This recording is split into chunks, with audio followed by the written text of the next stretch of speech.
Hey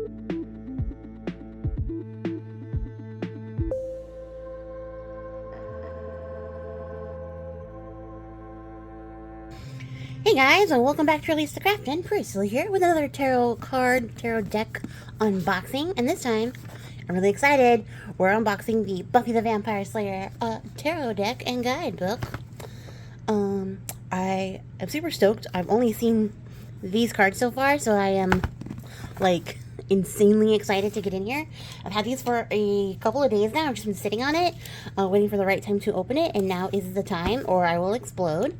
So I hope that you guys are equally excited. For me, this is kind of a big deal because Buffy is like one of those moments where like I had like an awakening and was like, yes, women can be like the heroes in my favorite stories.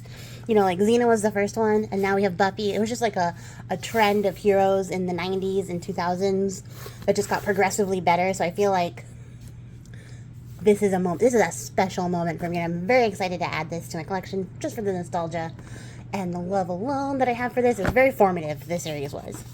Alright, so you have a very nice, very traditional box. It's got some really nice designs on it, and I think, yeah, there you can pick it up. They're glossed, so that's pretty neat.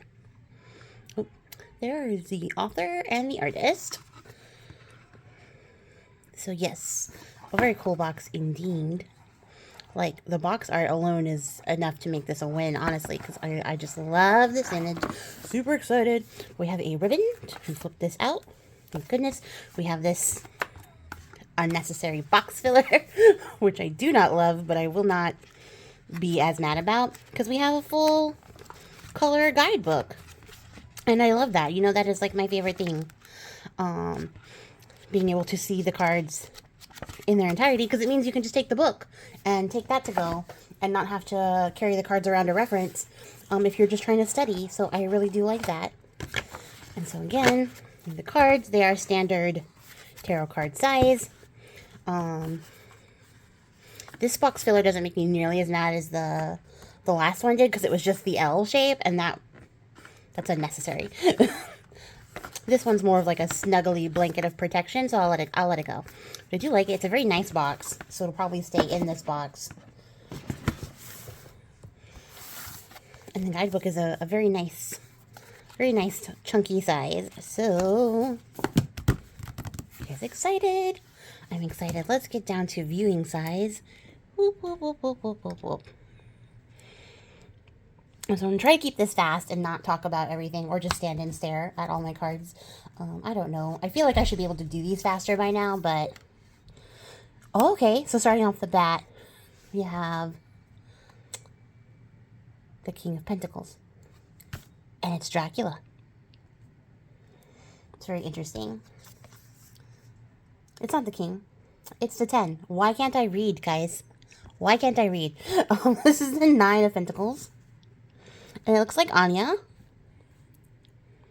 Yeah, when she was like doing the drive-thru working, yeah? Now I have to ask myself questions. Hold on. Okay, it was Anya. I don't know. Don't second guess your intuition, guys. I knew what I was talking about. And then I second guessed it. And then, ooh, we have the 8 of Pentacles. And it's like Buffy training with Giles. I like the art style on this a lot. I don't know if that's close enough for you guys. Maybe let's get closer. Because they are... How's that? That's better for you guys, right? Better if I don't punch the camera too at the same time. You don't need to see the back of the deck the whole time. Although the back of the deck is very nice. It's very nice. Card back. I really like this, like, more graphically illustrated style. I don't have anything that looks like this. So that's a good start. These are so nice. Oh, and there's Anyanka, right? Very neat. Oh, I don't remember all the characters' names now. I'm going to feel really bad, like a bad fan, but we're just going to keep going with this. I recognize the visuals from the show. I have not watched the show for quite a while, though, so I probably need to go rewatch it a little bit. But there's the magic shop. And I really love this. It's a really interesting choice for the 3 of Pentacles, because there's Jonathan and those other guys that aren't as interesting as Jonathan. In their little, like, nerd house, little nerd clubhouse. And there's Buffy working at the Double Meat Palace. And the Ace of Pentacles. I love that they stuck with like the traditional tarot imagery for the ace. That's really cool. And it is very in line with the theme. The colors in this are great. The red, the purple. I really do love that. And then we have the Page of Pentacles. And the Knight of Pentacles. The blandest love interest ever. So there's, you know, that. And the Queen of Pentacles, who's giving me life. I love this. And then the King of Pentacles, also giving me life. Serve. I love that. Ooh, and then we have the Ten of Scythes. So instead of swords, it's scythes, which is great. But also, get fucked, Angel. You suck. I don't know. That might be like my hot take from the show. Some people might disagree, but I really felt like Angel was the worst. I would have actually preferred Riley over Angel, and I don't like Riley. And then, is this Vampire Buffy? Oh, so this is like when she had that dream where she was a vampire. Very cool for the 9.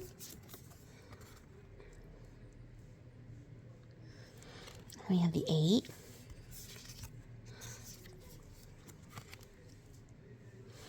This is neat, you guys. I just really love this. Everything looks so cool. We got Oz as the werewolf. And then there's Buffy and her mom.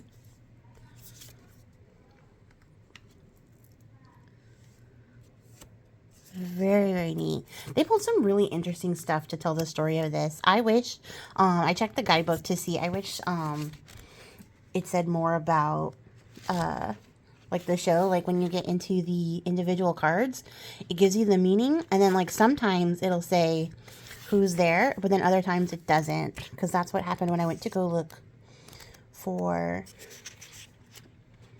that, card that I wasn't sure if it was Anya. It didn't say anything about it being Anya, and I was like, what? I needed your support and you didn't help me. But then like you get more in the major arcana about the characters and like the situation involved there. Oh, but this is sad. Of course I laid on the saddest card of the show. Like, that's when Buffy finds her mom and she died. 2 of Scythes. Not gonna lie, I don't know who that is. So I'll find that out later. Then we have the Ace of Scythes. And that's very cool. And the Page.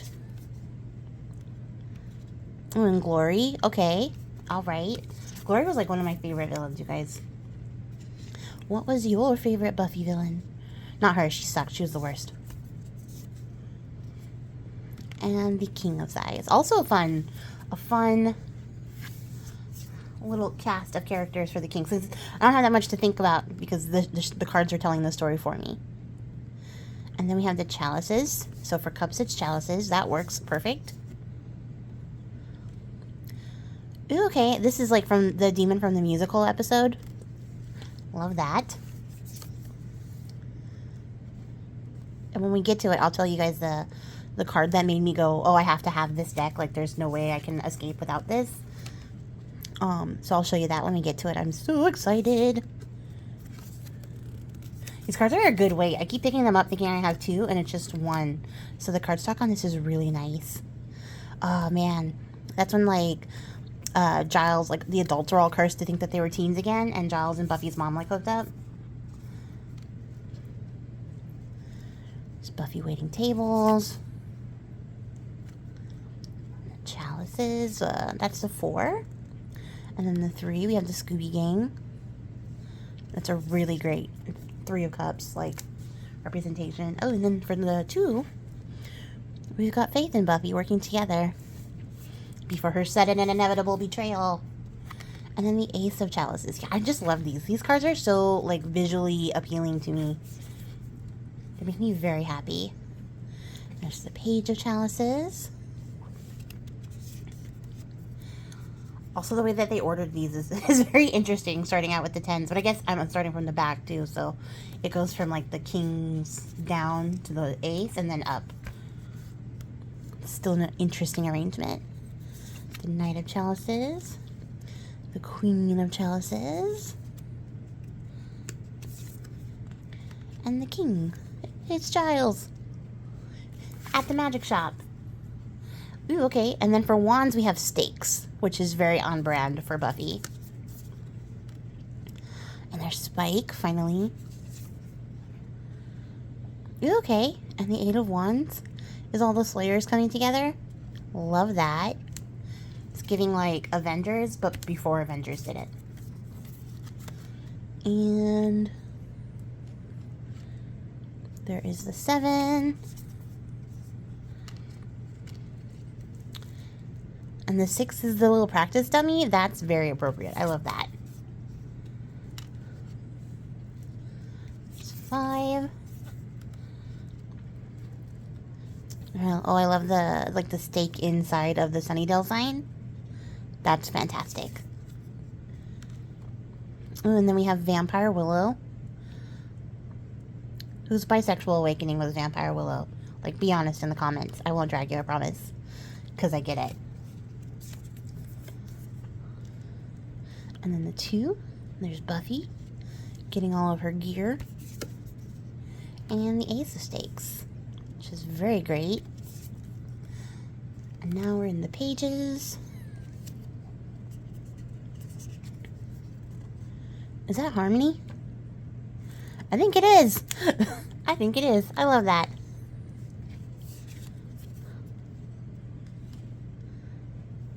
Okay. Very nice. And the King of Stakes is Xander. Alright. Interesting, interesting. And then this one starts with the world. So we're going to flip this over and start with the major arcana in order. Because my brain appreciates that. Ugh. Here we go. So for the Fool, as you saw, we have Xander. And yeah, that's appropriate. Totally appropriate. And then the Magician is Willow, which is also a fantastic choice for the Magician. Even like her character arc and evolution kind of fits the good and like dark side aspects of the Magician card. And then for the High Priestess, we have Tara. Look how perfect. Look at this kitty. Look how perfect this card is, though. That is so perfect. What a good pick. Oh, and then for the Empress, we have Drusilla. And I love that. It's like dark feminine energy, and I'm totally here for it. And then for the Emperor, we have Buffy. Which also, like, excellent. Just excellent. No notes. This is perfect. I love that. And the Hierophant is sliding, is Giles, which is also very on brand for his character type, the archetype that he plays in his role as mentor, perfect for the Hierophant. And then we have the Lovers. This is a beautiful card. Beautiful, beautiful. Look, they're flying. It's magical. And then the Chariot is Cordelia, who was like one of my favorite characters on this show. I was so sad when they shuffled her off to Buffy and then, or off to Angel, and then she dies. Like, bleh. Just the best character, and they totally did wrong by her. And then for Strength, looks like Dawn. Alright, Dawn's not my favorite character, but I do like it. I like the card too. And the Hermit is Oz. Ooh, and the Wheel of Fortune is the First Slayer, which is very cool. Oh, this artwork is like evocative of the cave art from the show. Very cool. And for Justice, we have Angel, which is perfect for him. And the Hangman, which is Spike. And I love that. This is Kiss the Librarian. That's from the show too. That's perfect. That's fantastic. I love that. And then now we have the card that made me buy this deck, which will surprise you guys because it's not a card I normally am gravitated towards, but it's Death. And this was from the episode Hush. And this is like one of my favorite like movie, horror, TV show monsters ever. I love the silent like gentlemen. Like, I love them so much. I know like the lore behind them. I know the people who play them. Like, I absolutely love this episode. It was my favorite episode of the show. And when I saw that it was like captured here on a card, I was like, done deal. You have to have it. So yes, very excited. I love this. It's probably my favorite death card ever. And then we have Temperance, which I also love because Buffy's mother was a treat, and I really enjoyed her dynamic with Buffy throughout the show. And it was sad to see her go. When she died, I cried. Like, I was sad. And then for the devil, we have Dark Willow, which is very perfect as someone who gives into her temptation and baser emotions. That is the result of it, so that is perfect. And then for the tower, we have this really great card. This is when Buffy sacrifices herself to save the world. So she jumps off this little, like, construction scaffolding thingy. And this couldn't be a more perfect card for the tower. It makes the tower card, like, less scary. Like, yeah, granted, she jumps to her death. She dies. Spoiler alert for anyone who hasn't seen this show. It's like 20 years old, you guys. And she also comes back. I'm gonna ruin the whole series for you. But, like, it makes the tower card less scary because she's doing it for noble reasons, but also as, like, to save the world, right? And it starts this change, and the tower card usually represents, like, something, like, huge that's going to come your way and change, like, the course of your life or your behaviors and stuff like that. So that's a very perfect card for that. It really, really comes through. And then we have the star, which is Kendra, who I wanted to see, like, 200 episodes of, and we only got for like 1, 2 maybe. But I love her, and she's so cool. So definitely glad that she made it to the deck. And then we have the moon, which is Faith. And I think, yeah, very appropriate. And I love that the imagery from the moon card made it to this card as well. So very perfect. And then we have the sun. And look at that. Like, just the detail. That's amazing. This is from, like, the final season. It's just very cool. Very good. And then for Judgment, we've got Anya running her little store.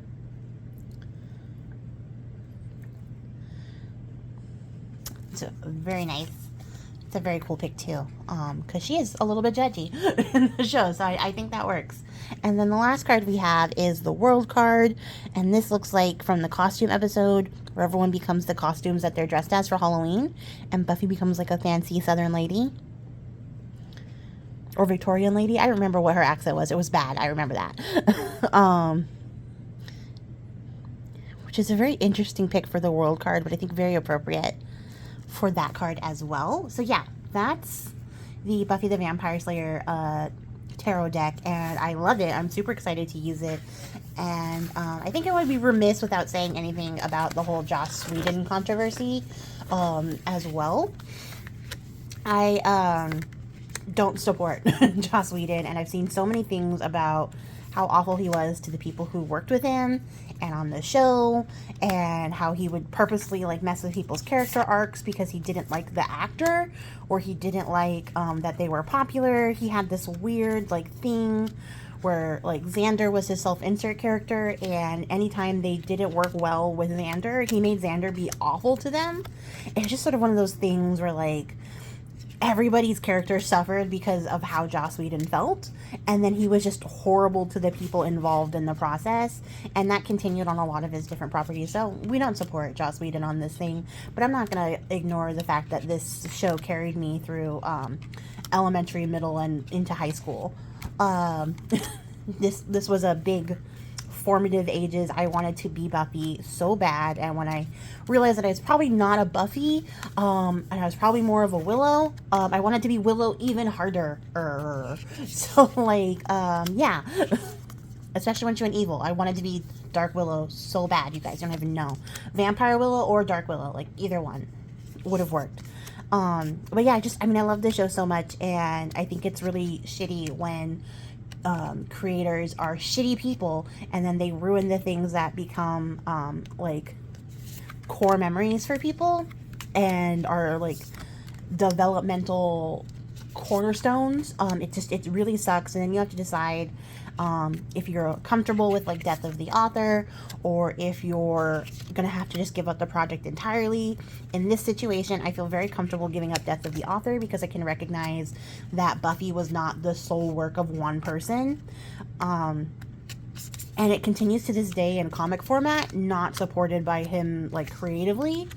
And I think that it makes it easier for me to accept that, you know, he's a piece of shit and we don't support him, but I can continue to enjoy this product without feeling guilty. I have more complex feelings, I think, when it comes to things like Harry Potter and J.K. Rowling, because she can get fucked too. I don't like her either. But because she has so much control and proprietorship over her product, it makes it really hard to sort of divorce myself from that in like the death of the author standpoint. So that one is a lot trickier, and I'm very, very careful about how much attention and support I give that property, because I don't want to support her. She's a shithead. She sucks. Joss Whedon, also a shithead, also sucks. But I'm okay getting the Buffy tarot deck. I don't feel like that's really supporting him in the way that doesn't sit well with me. So before you run to the comments to tell me about how awful he is, I know. I've spent a fair amount of time listening to a lot of interviews from the people who had to deal with him, and I know that he treated the actress who played Cordelia horribly, which is why she ended up on Angel and then ended up being written off the show and killed. And, you know, I understand that it also impacted the way that like James Marsters Spike got portrayed, and just like a lot of characters didn't make it because Joss Whedon's a little bitch. And I don't like that. I don't support him. And like, yeah, that's my rant over. I just wanted to let you guys know that like I'm aware of the situation behind that, and I don't need to be educated. And if you feel the same way, I'd be interested in having a discourse about death of the author. If you're in the comments, or like, you know, maybe I'll do like another video or a live stream if you guys are interested in talking more about that. Because yeah, I could say a lot about it. There's a lot of different things where I think a sense of objectivity has to be like sort of applied, and you have to decide if something is entirely the sole work of one person, like in the case of J.K. Rowling, or if it is something that depended on so many other people that it's okay to sort of split yourself from the narrative of what's happening with the creator and continue to like the things that you like. But yeah, that's my mini rant. So I'm gonna go before I, you know, get out my soapbox and start telling you about every single person I don't like in history. But I hope that you guys enjoyed these cards. I absolutely love them. I think they're stunning. I absolutely love the colors. I'm really excited to use these cards. I think it's gonna be like a fun nostalgia chaser. There's a lot here to like work with and go off of, and I'm happy to have added them to my collection. Of course, this means that I may need to go pursue everything else in my childhood that brought me joy and see if I can find a tarot deck for that. So, you know, 'tis what it is. I was probably kind of a Cordelia a little bit too. I was a mean kid, so yeah. I was never going to be Buffy though, but maybe Cordelia. That's it for me, guys. Now I'm just rambling to ramble, so I will jump off of here. If you made it to the end of the video, I appreciate your faces, and I will catch you guys all in the next one. Till then, happy crafting. Bye!